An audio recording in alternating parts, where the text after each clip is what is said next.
In 1899, the United States Army issued its soldiers a modern revolver. On paper, it was an improvement. In the Philippine jungles, it was going to get men killed.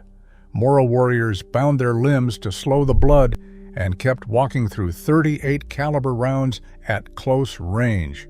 When the cylinders ran empty, the field reports all described the same picture. One Moro still fighting, one American soldier on the ground. The 38 long Colt had replaced the Army's old 45 Colt single action Army revolver in 1892. That revolver had been in service since 1873 through the Indian Wars and the frontier campaigns. The Army replaced it not because it had failed, but because the 38 felt modern, less recoil, faster to reload. Better suited, the thinking went, to the professional soldier of the new century. Nobody was at war when that decision was made. The old 45 Colts were not destroyed, they were stored, filed away in government warehouses alongside the quiet assumption that the modern choice was the right one. 7 years later, American soldiers shipped to the Philippines carrying a 38 revolver into fighting that no peacetime committee had anticipated. The juramentados among the Moro people, fighters who bound their limbs to compress the blood vessels and blunt the effect of wounds, were not engaging in a tactics. They were making a commitment. A man who had prepared himself this way was not trying to survive the engagement. He was trying to reach you before he fell. And the 38 long Colt could not reliably guarantee that he would not. Field reports arrived in Manila and eventually Washington. Officers described the same encounter in different jungles, different months, different units.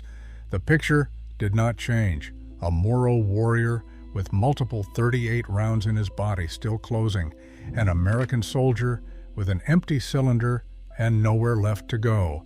The Army's response was institutional confession dressed as logistics. Stocks of old single-action Army revolvers in 45 Colt were pulled from storage and issued to troops in the field. The weapon retired as obsolete became the useful one. General Leonard Wood, commanding in the Philippines, wrote in his annual report that the 45 caliber revolver was the weapon that ought to be issued throughout the entire Army. He was not making a philosophical argument. He was recording what was keeping men alive. On the surface, it was a supply problem. Underneath, it was the Army admitting it had gotten the decision wrong. The official scientific answer came in 1904. Army ordnance assigned 2 men to determine, once and for all, what caliber a military sidearm needed to be. Colonel John T. Thompson was an infantry officer who would later become famous for something else entirely. His submachine gun still carries his name. Major Louis Anatole Lagarde was a surgeon with expertise in wound ballistics. Together, they were going to take the field experience of the Philippines and reduce it to data. They chose the Nelson Morris Company Union stockyards in Chicago. 8 cattle were tested on the first day. Horses were also used. At medical institutions in Philadelphia and New York, donated human cadavers were suspended from meat hooks to measure the pendulum swing of a body struck by different calibers. The method looked serious. The results were variable. The cattle died at unpredictable rates. Weapon jams affected the data mid-test. The cadaver pendulum tests measured impact momentum against bodies that were not living, not running, not bound at the limbs, not operating on adrenaline or ritual preparation. What Thompson and Lagarde had built was a scientific-looking framework arranged around a question the Philippines had already answered. Their conclusion: a bullet with the shock effect and stopping power necessary for a military pistol should have a caliber not less than .45. The data was inconclusive. The recommendation was not. What the Thompson-Lagarde conclusion produced was a specification. Into that specification walked John Moses Browning. He had already given America the Model 1894 lever action and the Browning Auto 5 shotgun. He designed the .45 ACP cartridge in 1904, the same year the cattle were dying in Chicago. Beginning in 1907, he entered successive Colt designs into the Army's pistol trials, refining each one through test feedback. 200 Model 1907 pistols went to Troop H, 2nd Cavalry Regiment at Fort Des Moines, Iowa, for actual field evaluation. The Sears failed under sustained firing. Browning fixed them, then fixed the barrel, the safety, and the grip. Each revision answered what soldiers had found wrong with the version before. His main competition was Savage Arms. Their designers had produced a capable .45 pistol, and Savage had political leverage to match. Vice President John Sherman intervened on their behalf. Only 288 Savage Model 1907 pistols were ever manufactured for the trials. That number tells its own story about how Savage planned to win. In November 1910 at Springfield Armory, the Colt Model 1910 and the Savage Model 1907 met for a 6,000-round endurance test. The Colt recorded 12 malfunctions. The Savage recorded 43. The board recommended the Colt. The final test was March 15, 1911. John Moses Browning was present. 6,000 rounds in 2 days. When the barrel grew too hot, it was dunked in a pail of water, and the test resumed. At the close of the second day, the Colt had 0 malfunctions. The Savage had 37. The pistol was adopted March 28, 1911. Browning's .45 ACP cartridge, designed to satisfy a specification written in the Philippines, became the American military standard. But here is what the gun magazines never printed alongside the Thompson-Lagarde verdict.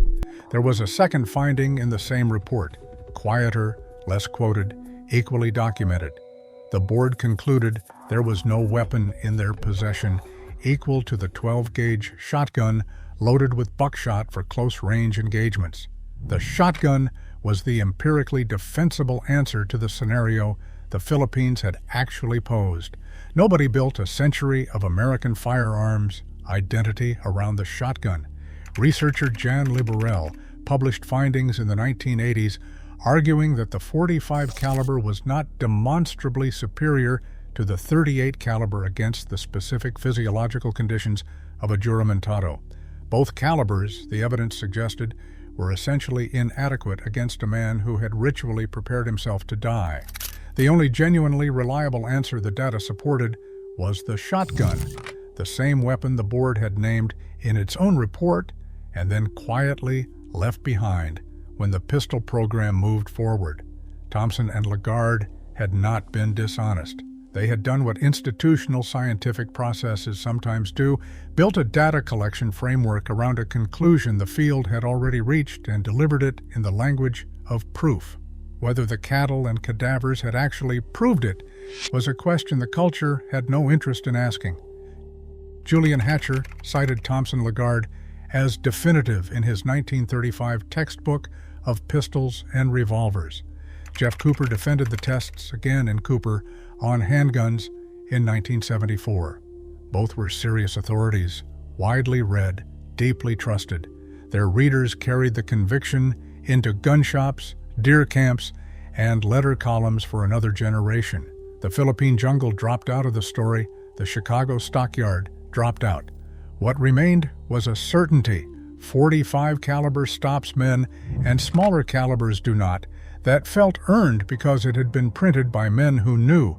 When the Army replaced the Model 1911 with the 9mm Beretta M9 in 1985, the reaction carried that full weight. It was not purely a technical argument. It was men who had inherited a 100-year conviction, assembled in a jungle, confirmed in a stockyard, defended in print by two of the most respected names in American firearms writing, being told the science had moved on. The Model 1911 served through 2 world wars, Korea, Vietnam, and beyond. Marine Corps Special Operations units carried it into the 2000s. It is still manufactured, still competed with, still chambered in the cartridge Browning, designed the same year a board of officers was measuring pendulum swings in Philadelphia. The Army replaced it. The argument behind it did not retire. Somewhere there is a gun counter, 2 men. One explains why the .45 caliber stops a man and the 9mm does not. He cites the Philippines. He does not know about the cattle data. He does not know about John Liberel. The man across from him has Federal Bureau of Investigation ballistics on his phone and has never heard of a juramentado. Behind them on the wall, an old single-action Army .45. It has a price tag. It is not for sale.